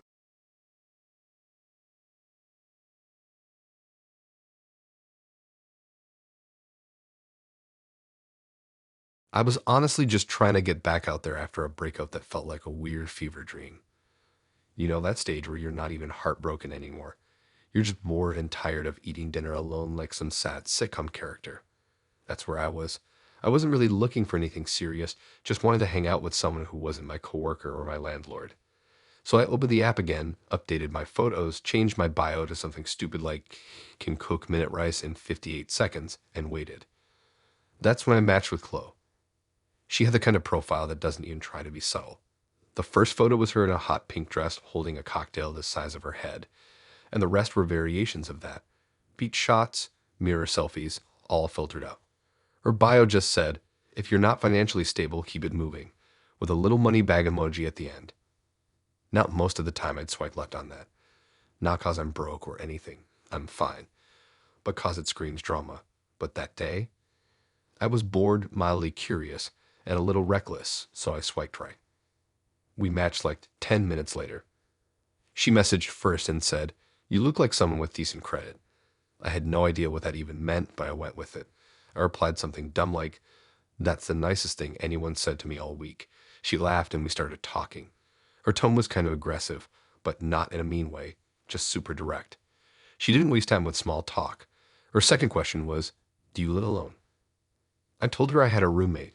She replied, at least you're not with your mom. I asked if she had roommates and she said, nope, but I'm looking for a new place soon. I didn't think anything of it at the time. We talked for maybe 3 days. She was flirty, kind of funny, and always bringing up money stuff. Like how expensive rent was, how dating guys without jobs was a waste of time, how she doesn't believe in building from the bottom with anyone. Again, I probably should have seen the signs, but I was curious. It felt like watching a show you know is gonna end badly, but you still want to see the next episode. She picked a place for our first date, this woodsy rooftop bar downtown with those tiny overpriced tacos and water that comes in a glass bottle. I figured, whatever, I'll go. I hadn't had real human interaction in weeks besides talking to the barista at the coffee shop near my office. I showed up right on time. She was already there, full glam, heels, perfect nails, hair done like she was about to walk into a photo shoot. I said hi, gave her a quick hug, and we sat down. She ordered a drink within 30 seconds of sitting, and not just a regular drink, the kind with smoke coming out of it and flower petals on top. I stuck with a beer. We started talking, and it was fine. She was confident, loud, had a million opinions about everything. She told me she hated her job, but it paid the bills for now. I asked what she did, and she said she worked in some sales-adjacent thing, but was trying to start a fashion line. Cool, whatever. Then the weird part started. She asked what kind of car I drove. I told her I had an older Honda Civic, and she made this face like I just said I drove a scooter with a flat tire. She asked if I owned or rented. I said I rented. She asked how much I paid. Not in a jokey, ha, we're all broke way. In a serious tone, like she was running numbers in her head. I said around $1,400 a month, and she nodded slowly, like she was doing mental math. Then she goes, okay, so you could easily afford to take care of someone if needed. I literally choked on my drink. I said, what do you mean by that? And she just shrugged and said, I'm just saying, if a guy can pay that much solo, then covering someone else's rent wouldn't kill him. I laughed because I thought she was joking. She wasn't. She told me she believes men should invest in the woman they're dating. And if they're serious, they should be willing to ease her burdens. That was her exact phrase, ease her burdens. She said her last boyfriend helped with rent, groceries, phone bill, the basics. And when I asked how long they'd been together before that started, she said, oh, like a couple weeks. Weeks. She wasn't even trying to be slick about it. She laid it all out, it was totally normal. Said if I wanted to keep seeing her, I should be ready to step up. I asked if she was expecting help from every guy she dates, and she said, not help, partnership. Real men know the difference. At that point, I was just trying to get through the rest of the date without flipping the table. She finished her second drink, ordered dessert without asking, and then, I swear I'm not making this up, asked what my monthly income was. Just like that. Mid-sentence, like she was asking my favorite color. She said, ballpark. You don't have to be exact. I looked at her and said, why does that matter? And she replied, 'cause I don't date men who can't upgrade my lifestyle. I told her I was not a bank. She laughed and said, then this probably won't work out, like I just failed some unspoken test. When the check came, she didn't even reach. just sat back, sipping her drink, waiting. I paid cause it was easier than having the disturber stand there awkwardly while we debated. It was $87. I read that number 3 times on the receipt before I signed it. As we left, she said, "You're sweet. Not my type, but sweet. You make a great stepdad one day." I have no idea what that meant, and I didn't ask. I just nodded and said, "Good luck with the fashion line." She waved and walked off into the night like she hadn't just turned a first date into a financial. The next morning, she unmatched me, not even mad about it. I think she figured out I wasn't going to be her rent sponsor and moved on to the next guy on her list.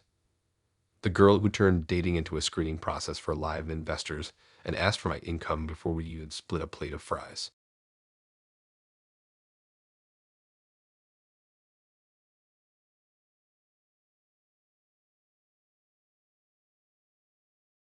I didn't even want to go on this date. I was having one of those weeks where everything felt like too much. Work was trash, I hadn't done laundry in days, and was basically surviving on coffee and microwave noodles. But I matched with Brandon while waiting for my Uber after work, and he seemed normal enough. I was tired of talking to dudes who couldn't even spell the word "they're right. So when he used full sentences and asked me actual questions, I figured, sure, why not? Let's give it a shot. His profile said he was into real estate, which honestly didn't impress me either way. He had that clean, preppy look going on. Button-down shirts, well-groomed beard, one photo where he was holding a glass of wine on some rooftop. He seemed a little too polished, but after swiping through 500 guys holding fish, it felt like a relief.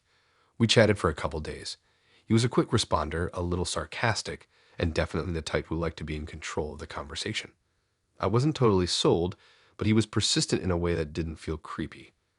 More like, "I'm used to getting what I want" energy. And honestly, I'd been single long enough that I was starting to get curious about what dating someone like that would actually be like. He picked the spot. Some trendy tapas place on the nicer side of town. I'd never been, but it had good reviews and was walking distance from the train, so I figured it worked. I got there first and grabbed a table near the window. Brandon showed up 5 minutes later in a dark sweater and those shoes that look expensive even if you have no idea what brand they are. He smelled good, the type of cologne you know he bought on purpose, not just something he sprayed last minute. He sat down, smiled, and immediately took over the energy of the table. He ordered for both of us, didn't even ask if I had allergies or if I wanted to pick something. He just said, "You'll like this," and handed the menus back. That probably should have been my first warning sign, but I told myself it was just confidence. Some people like to lead. At first, the combo flowed fine. He talked about his job, all the buildings he worked on, how he was flipping some old house near the lake. He had a way of making every story sound like a success, like even when something went wrong, he still came out on top.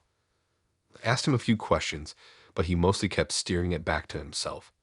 I'm not even sure if he knew what I did for work until halfway through the meal. Then we got to the part where things turned. He asked where I lived, just casually like it was small talk. I told him the neighborhood. Nothing fancy, just a regular working class part of the city. Quiet-ish, mixed crowd, little corner store I love. I was expecting a polite nod, maybe a cool or a nice area. Instead, he made a face. One of those slow, judging nods, like I just told him I live in a gas station bathroom. He goes, "Huh, that area is a little rough, isn't it?" I blinked. I said, "It's not bad. I like it." He goes, "No offense, but it's definitely not where I'd raise kids." I laughed awkwardly and said, "Good thing we're not doing that tonight." But he didn't laugh. He was serious.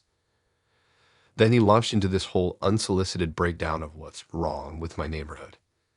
Said the property values were flatlining, that there was no real return on investment, and that the grocery store near me was sketchy. He even mentioned crime rates, like he looked it up ahead of time. He literally said, "I don't even drive through that area unless I have to." I just sat there like, bro, what? He kept going too. Said that if things between us progressed, I'd probably need to think about relocating. He said, "It's not just about money, it's about safety and environment.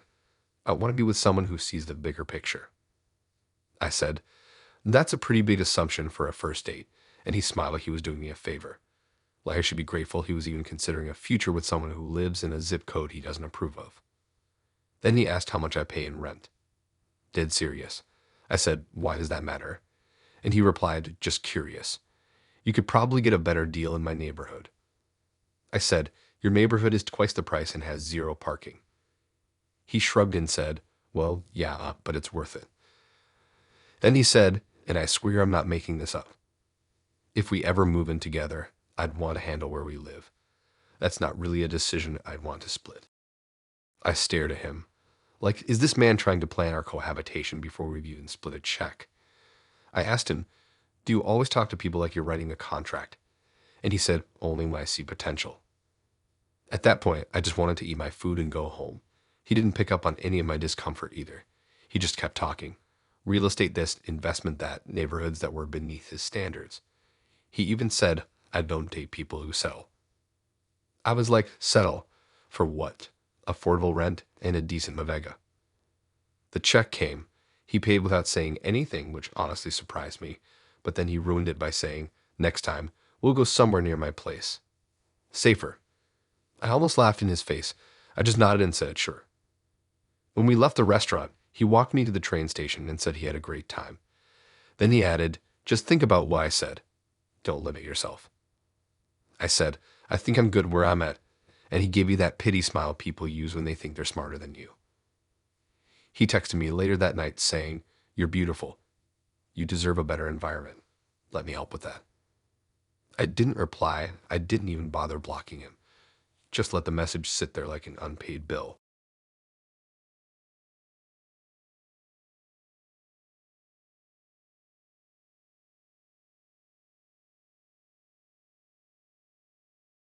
The thing about dating in your late 20s is you start to think you've heard it all.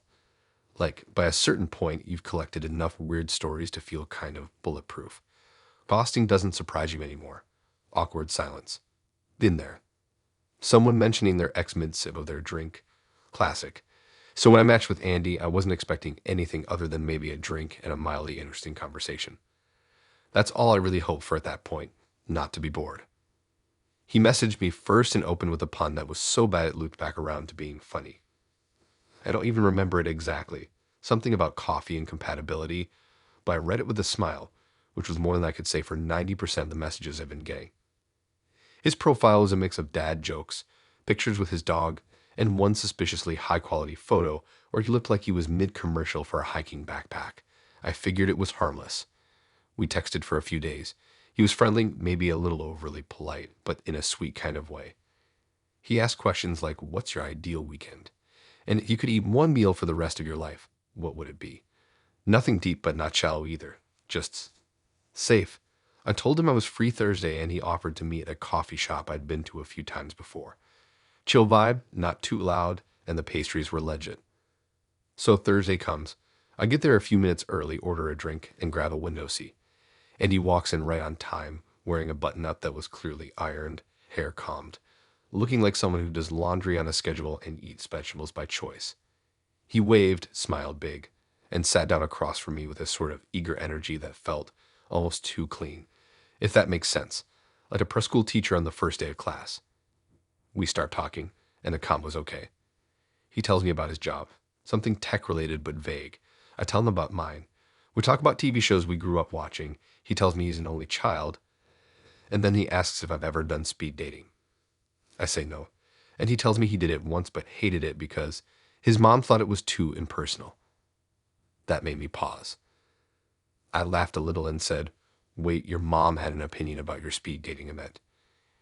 He nodded very seriously and said, oh, I run most of my dating decisions by my mom. She's got great instincts. I thought he was half joking. You know how people say things like, my mom's my best friend, but they still live on their own and only call her once a week. I figured it was that. A mild mama's boy situation, not a red flag yet. But then it just kept coming up. He mentioned that his mom helps him screen resumes when he's hiring at work, that she helped him pick out his last 2 apartments, that she proofread his dating profile before he posted it. I asked, does she give you feedback on your matches too? And he said, yeah, of course. I sent her your profile actually. She thought you looked really kind. I stared at him for a second to see if he was joking. He wasn't. I asked, wait, your mom saw my photos before we met? He nodded and sipped his coffee like it was no big deal. She likes to be involved, he said. She says dating today is too risky for people to do it alone. I was kind of stunned. I didn't want to overreact, but I was definitely processing. I said, so like, how involved is she usually? That's when he said it. Oh, well, usually by the third date, I'll bring her along. Not for the whole thing, just for part of it, like a little check-in. I blinked. You mean bring her along as in she comes with you? He nodded. Yeah, she'll sit with us for maybe 20, 30 minutes. Ask some questions. Nothing intense. Just kind of feel it out. I laughed, like out loud. I couldn't help it. It sounded like a sketch, like some SNL bit where the overprotective mom sits at a booth with her son and critiques the girl's job choices. But Andy didn't laugh. He was totally serious.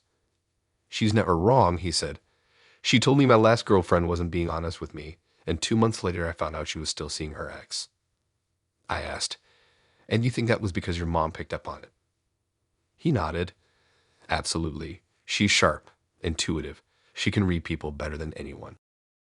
I tried to pivot. I asked if that ever caused problems.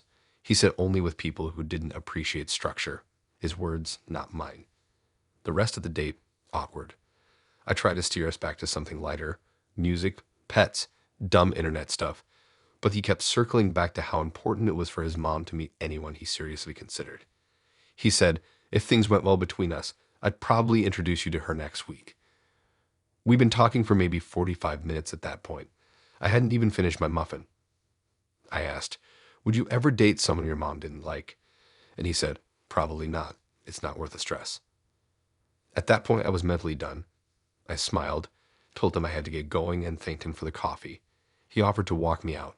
I said no, but he still followed me to the door and said, I'll tell her it went well. I think she'll be excited. I didn't reply. He texted me that night, said, hey, a mom thought your vibe was great from your photos. Would love to schedule something next week where you two can meet. I didn't even answer. I just stared at the message, then put my phone down and went for a walk to clear my head. I told my friends about it, and they lost it. One of them asked if I'd gone on a date or a pre-interview for a parenting role.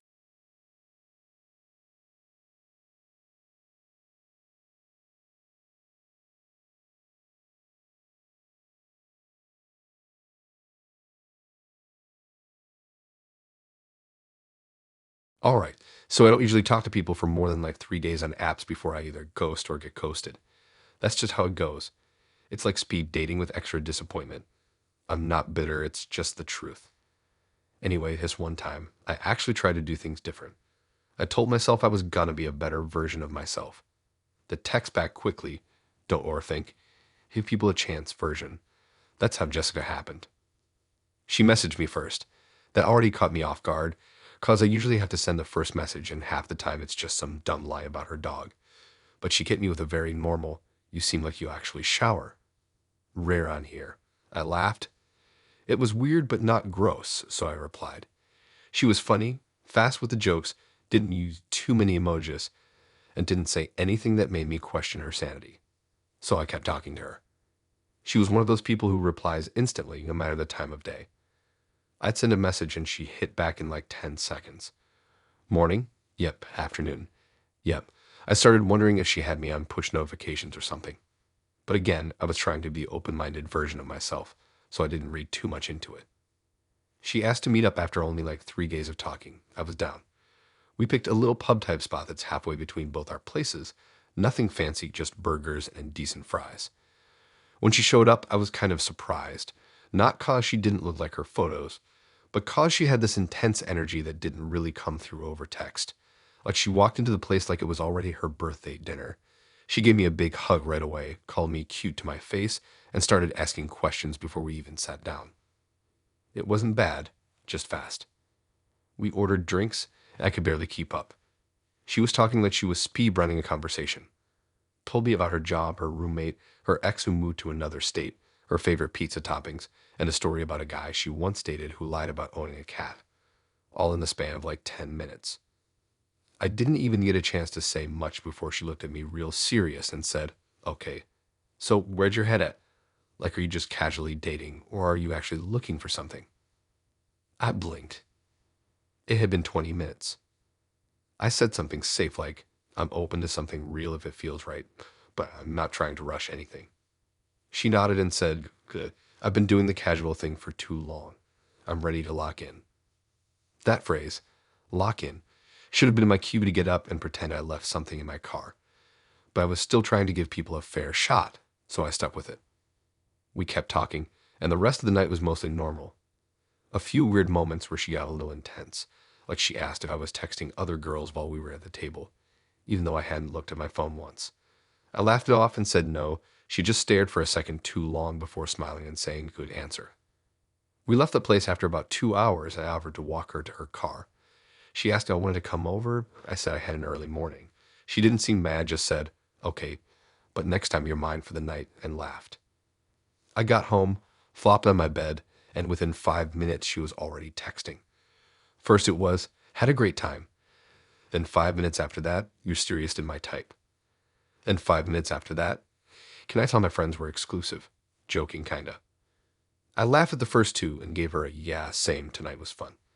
But I didn't respond to the third message. I just didn't know what to say. It was weird, right? I figured she was just being extra. The next morning I woke up to a wall of texts. First one, "Hey, hope you slept well." Then just thinking about last night. "You're so different than the other guys I've talked to." Then, "I told my friends about you. They're excited for me." Then finally, "Wait, why didn't you answer my last message? Did I say too much? I'm sorry." Or maybe not sorry, just being honest. It was a lot. I replied with something chill. "Hey, morning. I did sleep well. Last night was great. Just been running around today." That's it. She heart reacted it and then hit me with another 5 paragraphs about how she really liked me and how she had a good feeling about us and how I gave her safe energy. Safe energy from one pub date. I didn't reply right away, and that's when the tone shifted. About an hour later, she sends, "Are you ghosting me?" Then, "Just be honest. I can take it." Then, wow, men are exhausting. I was staring at my screen, still holding my toothbrush, like, what the hell just happened? I texted back and said, "I'm not ghosting you. Just didn't expect things to move this fast. I think you're cool, but maybe we're looking for different paces here." She replied, "So you're scared of commitment. Typical. Then don't worry. I'll leave you alone." Then, "But just so you know, I already told my friends we were exclusive. So thanks for making me look dumb." I sat there rereading that last one like, how do you explain to someone that you didn't agree to anything beyond a burger and a handshake? I didn't reply.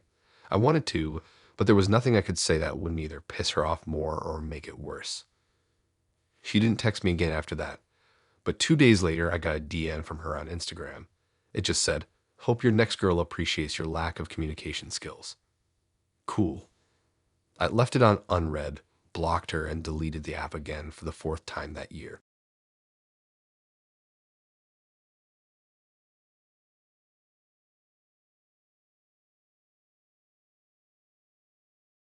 Sometimes when I think back on this one, I wonder how I didn't see the warning signs sooner.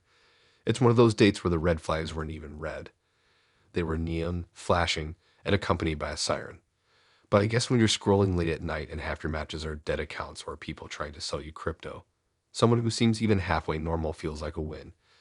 That's how I ended up matching with Hannah. Her profile was nothing special. 3 pictures, all selfies.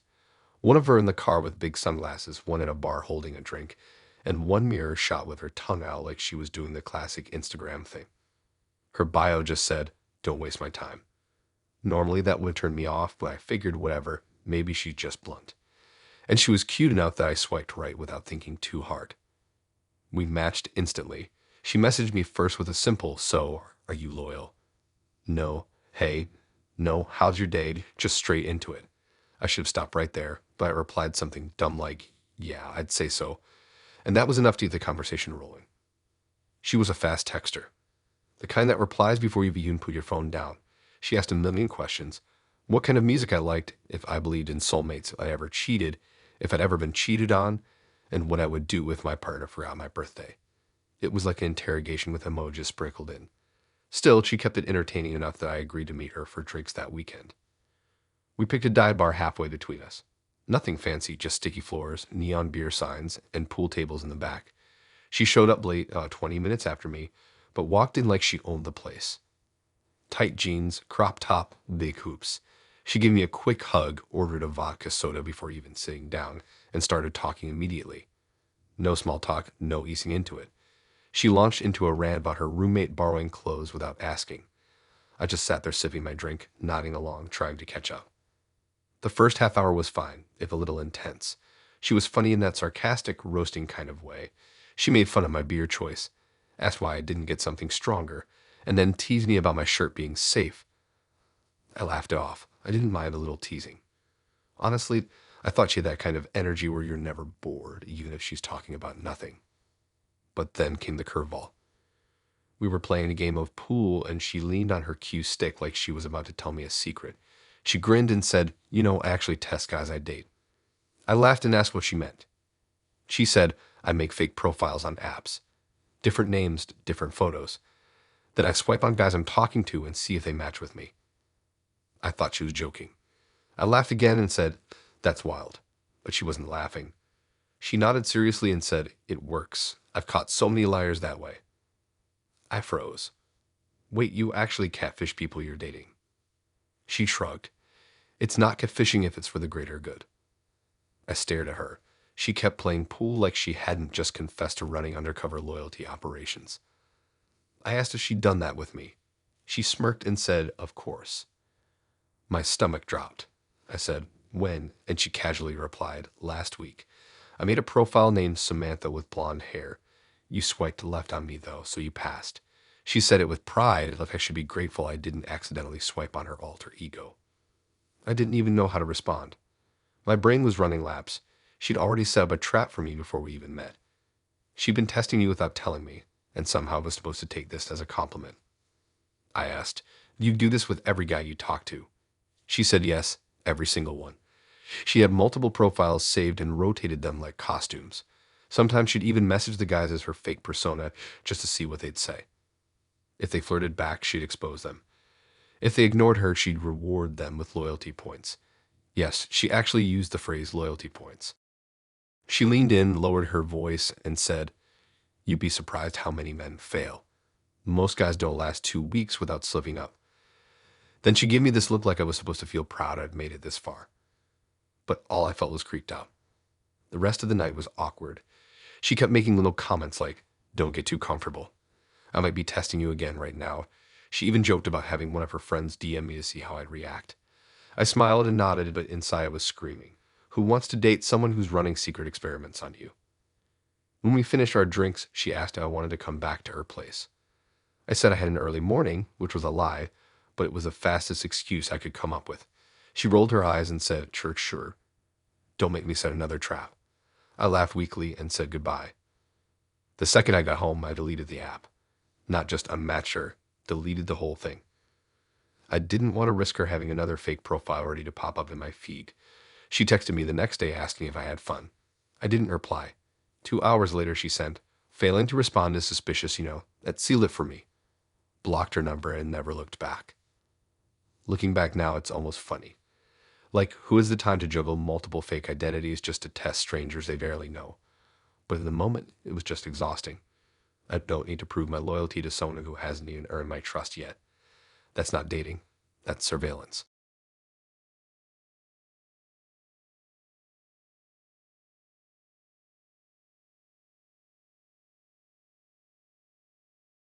I met Kyle during one of those stretches where you're not even really trying, but the app keeps throwing people your way anyway. When you're just swiping half out of boredom, half cause you don't feel like watching another rerun of a show you've read 100 times. That's where I was. I wasn't in the mood for anything serious, but I figured maybe I'd get a fun night out of it. Kyle's profile didn't scream anything out of the ordinary. Couple gym pics, one hiking shot, and a picture of him at some wedding in a suit that was clearly rented. His bio was short, looking for something real. Honesty is huge for me. I thought, all right, generic but safe. He looked decent, wasn't holding a fish, wasn't posing with a car he didn't own. That was enough for me that night. We matched on a Wednesday and he messaged right away. He wasn't creepy, I'll give him that. Just asked how my week was going, cracked a small joke about how brutal Mondays are, even though it wasn't Monday anymore. It was fine. Normal. Harmless. By Friday, he asked if I wanted to grab drinks. I said sure. We picked this little bar that's basically half dive, half hipster. Neon beer signs in the front, but craft cocktails in the back. Neutral ground. He got there before me and texted saying he had a table. When I walked in, I spotted him right away. Clean haircut, fitted hoodie, jeans, sneakers.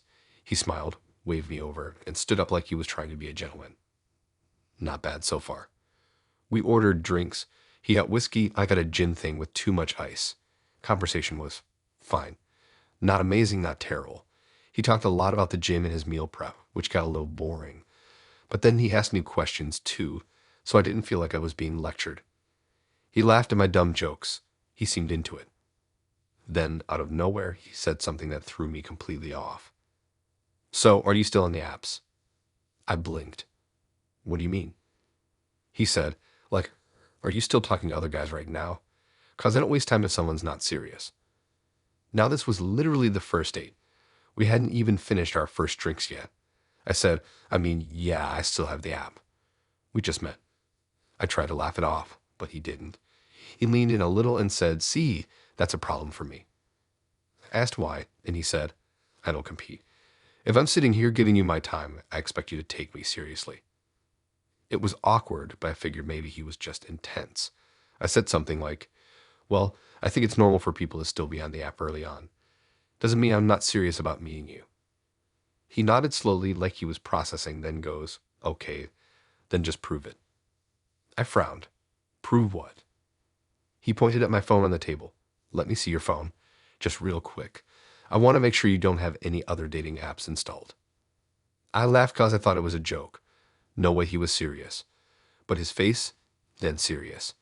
He said, I'm not asking for your messages or anything. Just open your phone and show me your home screen. If you're honest, it shouldn't be a big deal. I sat there in shock. Like, was this guy really asking me to unlock my phone for him on the first date? Over one drink.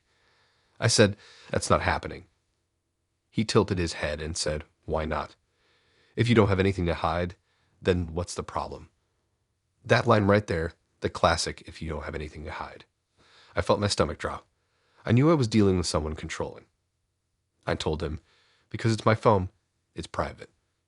He leaned back, crossed his arms, and smirked like he'd caught me in some lie.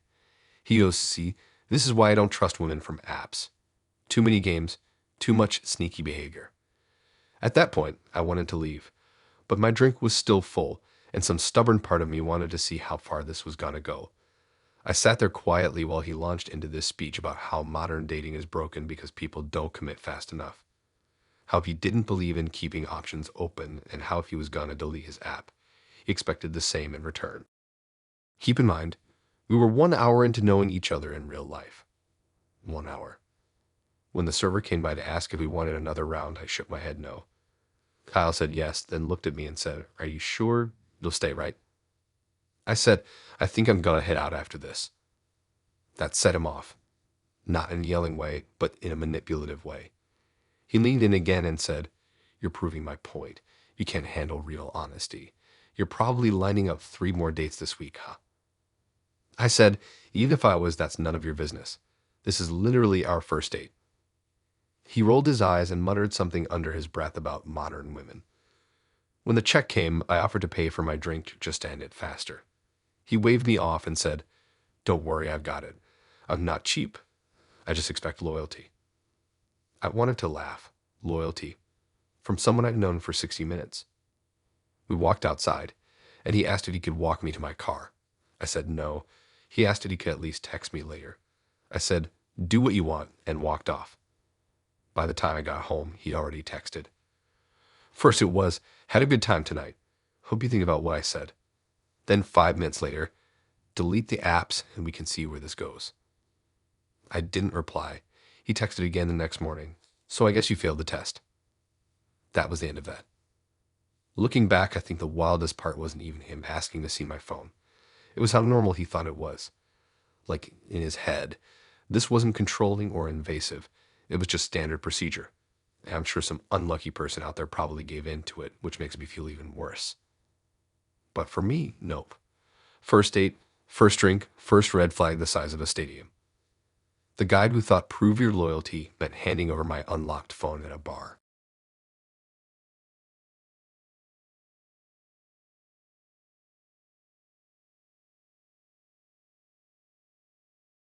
I wasn't even planning on going out that week.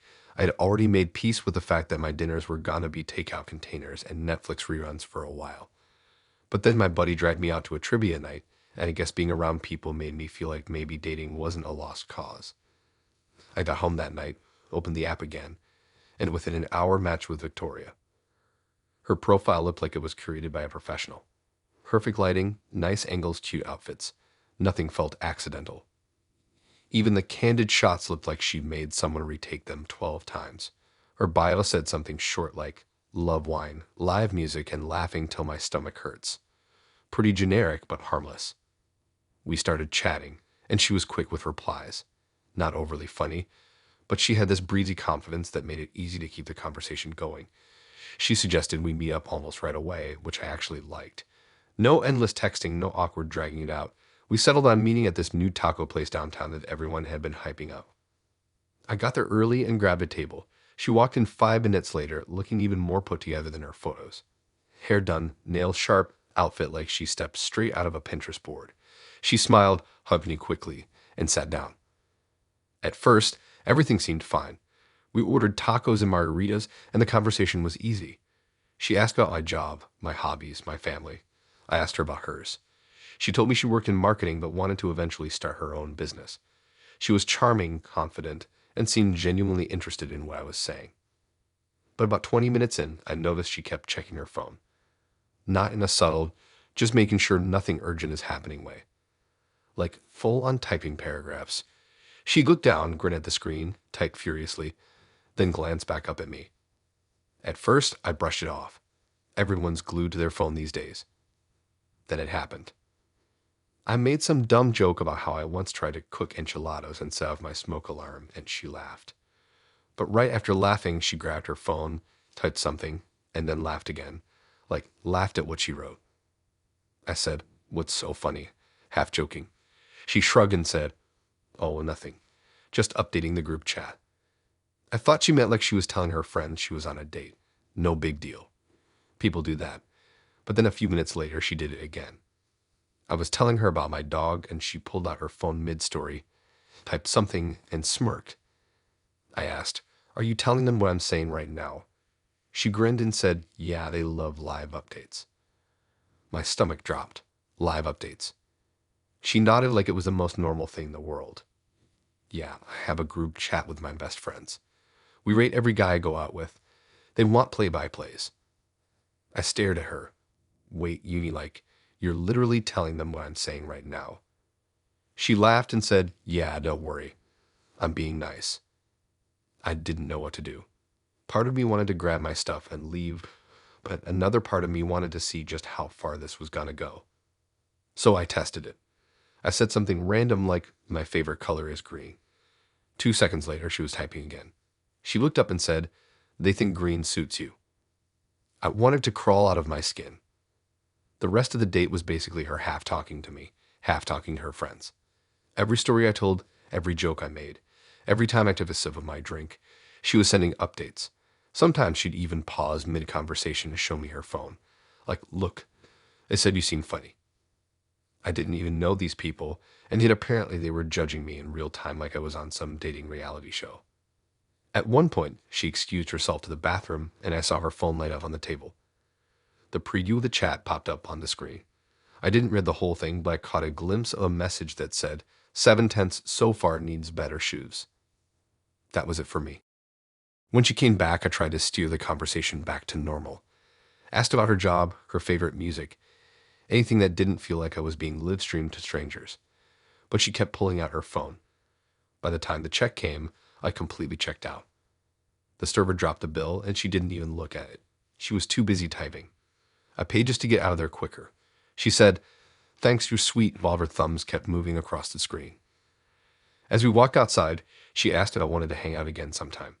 I said, "I don't think so. The group chat thing is too much." She tilted her head and said, "Really, you seemed fine with it." I shook my head. "No, I wasn't. That's not a date. That's Commentary. She rolled her eyes, smiled like I was being dramatic, and said, "Your loss. They liked you." Then she waved, walked off, and pulled her phone back out before she was even 10 steps away. I went home and told my roommate. He laughed for 10 minutes straight.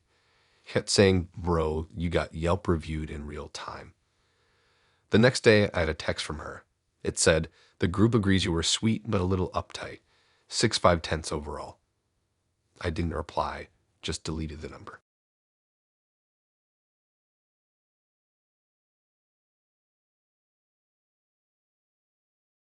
You know how sometimes you agree to a date just cause you're too polite to say no?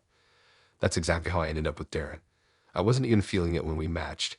His profile wasn't bad, but it had that overly polished vibe, like he'd actually spent a whole Saturday afternoon researching what high-value men put in their bios. There were phrases like goal-oriented, family legacy, and clear intentions only.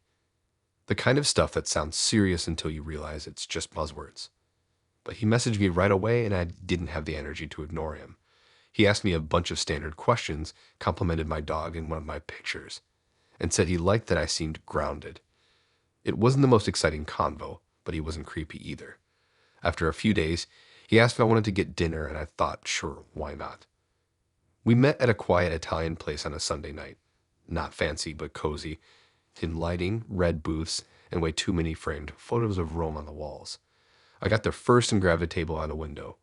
Darren walked in right on time, wearing a blazer that looked too formal for the setting, like he was on his way to give a presentation. He smiled, shook my hand like we were business partners, and sat down across from me. At first, it wasn't bad. He asked how my day was, I asked about his, and we ordered food. He was polite, almost overly polite. He spoke in complete, perfectly structured sentences, like he practiced them in the car on the way over. He told me he worked in finance, loved running, and had recently gotten into making sourdough bread. Fine, normal stuff. But about 20 minutes in, the vibe shifted. We were talking about dating apps. The usual, they're exhausting. But here we are, small talk, when he leaned in and said, "I actually have something that makes this easier for me." He reached into his bag, pulled out a manila folder, and slid it across the table. I laughed nervously. "What is this?"